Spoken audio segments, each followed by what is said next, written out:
CM Chandrababu హయాంలోనే అంగన్వాడీ వ్యవస్థ అభివృద్ది చెందడమే కాక వర్కర్లు హెల్పర్లకు న్యాయం జరిగిందని పలమనేరు శాసనసభ్యులు అమర్నాథ్ రెడ్డి తెలిపారు. పలమనేరు మున్సిపల్ కార్యాలయంలో ఐసీడీఎస్ ఆధ్వర్యంలో జరిగిన అంగన్వాడీ కార్యకర్తలకు మొబైల్ ఫోన్ల పంపిణీ కార్యక్రమంలో ఆయన పాల్గొన్నారు. పిల్లల పట్ల అంగన్వాడీ టీచర్లపై తల్లిదండ్రులకు మించిన బాధ్యత ఉంటుందని ఎమ్మెల్యే తెలిపారు.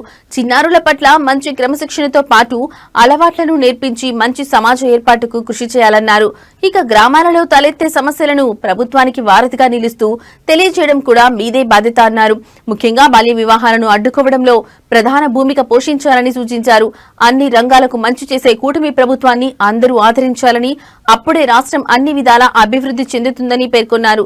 ఈ సందర్భంగా అంగన్వాడీ వ్యవస్థకు ప్రభుత్వం చేస్తున్న కృషిని అభినందిస్తూ పలువురు సూపర్వైజర్లు, అంగన్వాడీ టీచర్లు హర్షం వ్యక్తం చేశారు.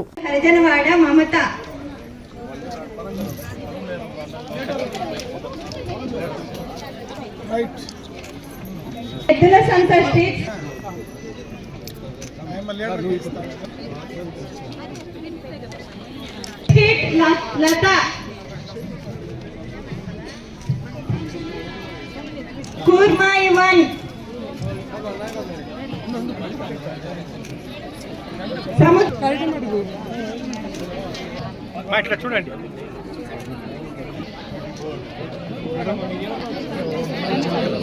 గంగవరం మండలం నుంచి సుజాత, దండపల్లి క్రాస్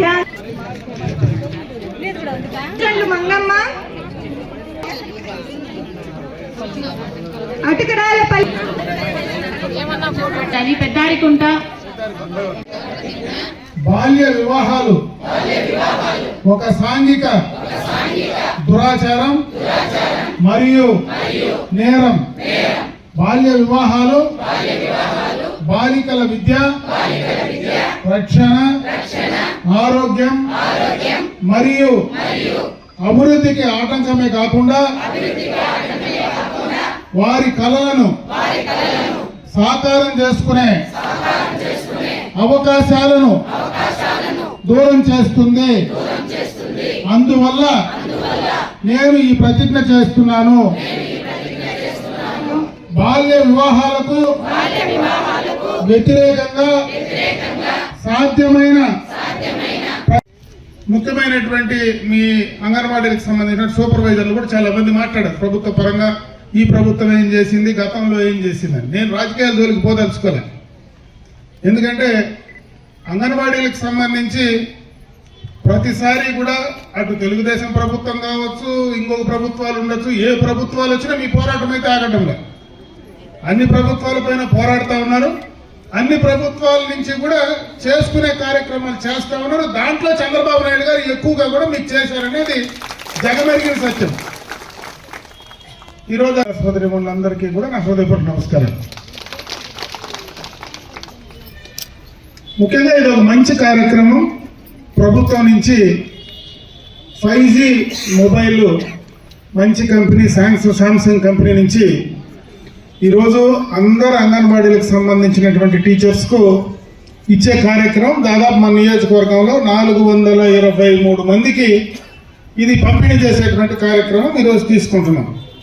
ఇప్పుడే అంగన్వాడీలకు సంబంధించినటువంటి వాళ్ళు కూడా 2 రకాలుగా చెప్పినారు. అంటే ఒక పక్క ఇది సెల్ ఫోన్ ఇచ్చడం సంతోషమే, ఇచ్చిన తర్వాత మా దగ్గర పని ఎక్కువ చేయిస్తారేమో అనేటువంటి ఆలోచన, భయం కూడా మీలో ఉందనేది మీరు మాట్లాడితే అర్థమైంది. అంటే ఆల్రెడీ మీ సొంత ఫోన్లో ఇదివరకు కూడా యాప్ డౌన్లోడ్ చేసుకొని చేసే కార్యక్రమమే. కాకపోతే ఇప్పుడు కొత్త ఫోన్ ఇచ్చి ఆ ఫోన్ ద్వారా చేయమంటూ ఉండరు. కానీ అడిషనల్గా ఈ ఫోన్ ఇచ్చిన తర్వాత వేరే కార్యక్రమం చెప్తారని నేనైతే అనుకోవడం లేదు. పాత కార్యక్రమమే దీనిపైన చేసే కార్యక్రమం జరుగుతాం. ఇప్పుడే అంగన్వాడీలకు చిన్న పిల్లలకు సంబంధించి రాష్ట్రానికి ఆదాయం పెంచేటువంటి మార్గాలు చూస్తూ ఉన్నారు. రాష్ట్రానికి మన కుటుంబంలో కూడా ఆదాయం పెరిగినప్పుడు మనం ఖర్చు పెట్టుకోవచ్చు. రాష్ట్రానికి కూడా ఆదాయం పెరిగినప్పుడే మనం ఖర్చు పెట్టుకునేటువంటి పరిస్థితి ఉంది. అందువల్ల ఆదాయ పెంపుకు మార్గాలు కరెక్ట్గా ఈరోజు ఆంధ్ర రాష్ట్రం ఒక ప్రత్యేకమైనటువంటి గుర్తింపు వచ్చింది. ఖచ్చితంగా ఈ 5 ఏళ్లలో బ్రహ్మాండంగా కూడా ఈ రాష్ట్ర ఆదాయం పెరుగుతూ ఉంది. ప్రతి సంవత్సరం కూడా ఆదాయాన్ని ఈరోజు పెంచుకుంటూ పోతూ ఉన్నారు. అదేవిధంగా ఎందుకంటే ఎప్పుడు 5 సంవత్సరాలకు ఒకసారి ప్రభుత్వాన్ని మారుస్తూ ఉంటే కష్టపడి 5 ఏళ్ళు ఒక స్థాయికి తెస్తే మళ్ళీ 5 ఏళ్ళు వచ్చేటువంటి ప్రభుత్వం పూర్తిగా దాన్ని నాశనం చేసింది. దానివల్ల మనకు నష్టాలు జరుగుతూ ఉన్నాయి. కనీసం 10-15 ఏళ్ళు ఖచ్చితంగా మీరు గుజరాత్ గురించి మాట్లాడారు. బ్రహ్మాండంగా గుజరాత్లో ఇస్తా ఉన్నారు, మాకు కూడా ఇవ్వమంటాడు. గుజరాత్లో కంటిన్యూగా 25 ఏళ్ళు ఒకే ముఖ్యమంత్రిని ఇచ్చినారు, ఒకే పార్టీని ఇచ్చినారు. అందువల్ల వాళ్ళు పనిచేయగలుగుతా ఉన్నారు.